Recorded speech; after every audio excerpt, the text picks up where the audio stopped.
August 21, 1945. Japan surrenders. The war is over. Britain has won. And in that exact moment, Britain discovers it has lost everything. The telegram arrives at 10 Downing Street at 3:47 p.m. 7 words that will end an empire.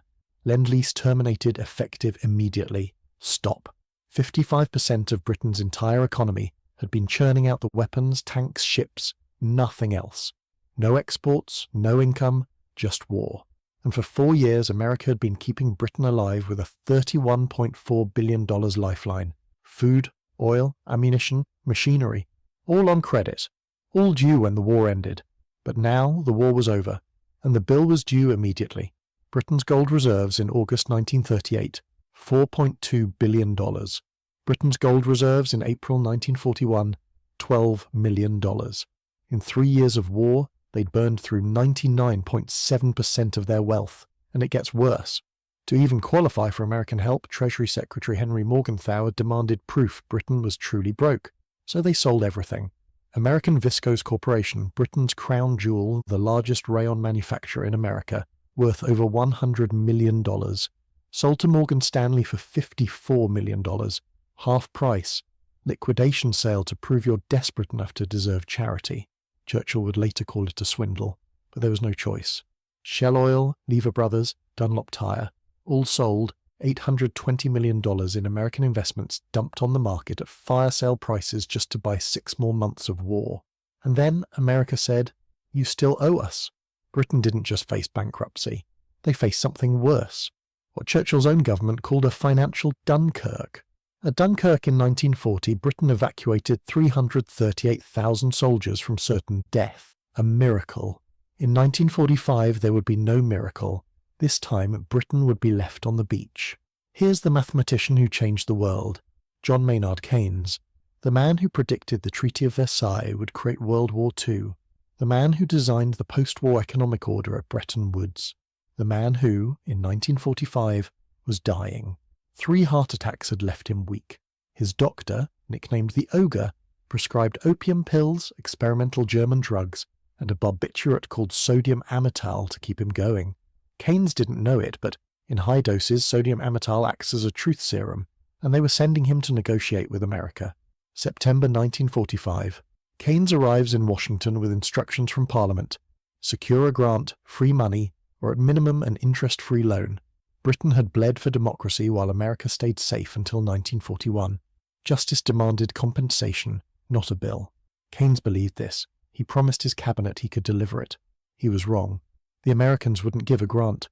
Every time Keynes reminded them of Britain's sacrifice, the Blitz, the Battle of Britain, standing alone against Hitler, it backfired. The Americans didn't see sacrifice. They saw a country trying to guilt-trip them while still holding on to a global empire, and American memory was long. Britain had defaulted on its World War I debts in 1934. $4 billion, just abandoned. Congress hadn't forgotten. They passed the Johnson Act specifically to ban loans to countries in default. American newspapers called Britain untrustworthy. Isolationist senators fumed about being played for fools twice.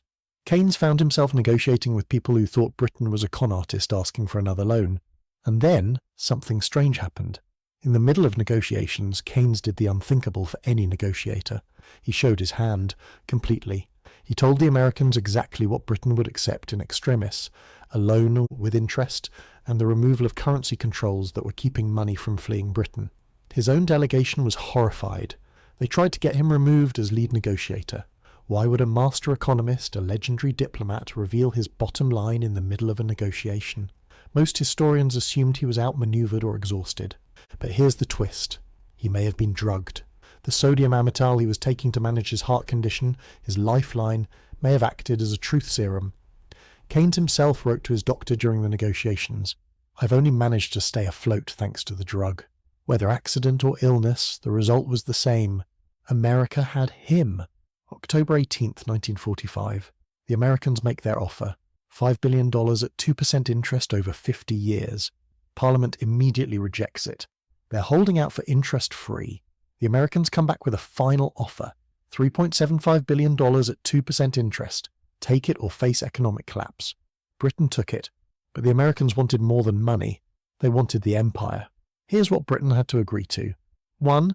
Make the pound sterling convertible to dollars within 1 year. This meant any country holding British pounds could exchange them for dollars whenever they wanted.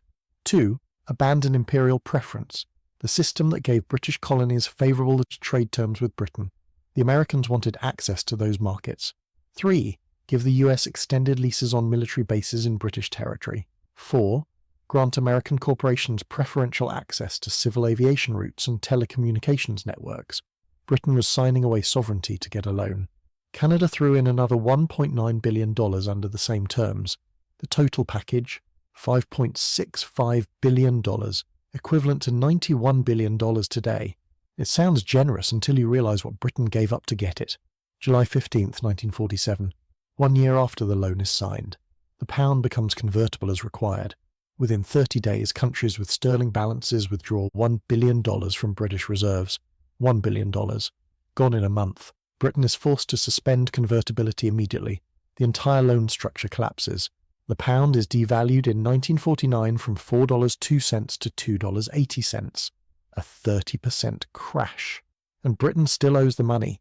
The payments were supposed to be 50 annual instalments starting in 1950, but Britain deferred payments 6 times: 1956, 1957, 1964, 1965, 1968, and 1976, because they literally couldn't afford to pay.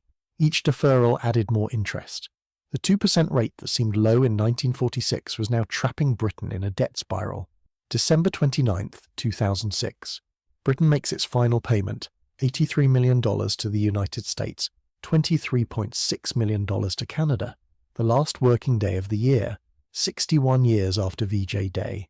61 years of paying back the bill for World War II. With interest, Britain paid back roughly twice what they borrowed. Ed Balls, Economic Secretary to the Treasury, issued a statement. "We honour our commitments to them now as they honoured their commitments to us all those years ago." But here's what the statement doesn't mention. Britain still hasn't paid its World War I debts. Those $4.4 billion from 1917, still outstanding, still in political limbo according to scholars. The United States Treasury still lists them as payable rather than delinquent on their books. Britain paid for World War II, but World War I, that debt just exists, floating in bureaucratic purgatory. Too politically complicated to collect, too large to forgive. Think about that. Britain fought in 2 world wars to save democracy, lost a quarter of its national wealth in World War I, burned through 99.7% of its gold reserves in World War II, sold its crown jewels at half price to American investment banks, borrowed to survive, and paid for 60 years to escape that debt, while the First War's debt just sits there, a ghost in the ledgers. This is how empires end, not with invasion, not with revolution, with a balance sheet. Britain won the war, America won the peace, and the price of winning was everything Britain had built over 3 centuries. By 1950, Britain's debt was over 200% of GDP. The empire was dissolving. India, Pakistan, Burma, gone by 1947, Egypt, Malaysia, Kenya, leaving throughout the 1950s and 60s, not because Britain chose to let them go, but because Britain couldn't afford to keep them. Keynes himself had said it during negotiations. Without the loan, Britain would have to abandon military outposts in the Middle East, Asia, and Mediterranean. The alternative was reducing British living standards to starvation levels. The loan bought time, but it couldn't buy back empire. The Marshall Plan launched in 1948, $13 billion in grants to rebuild Europe. Grants, not loans.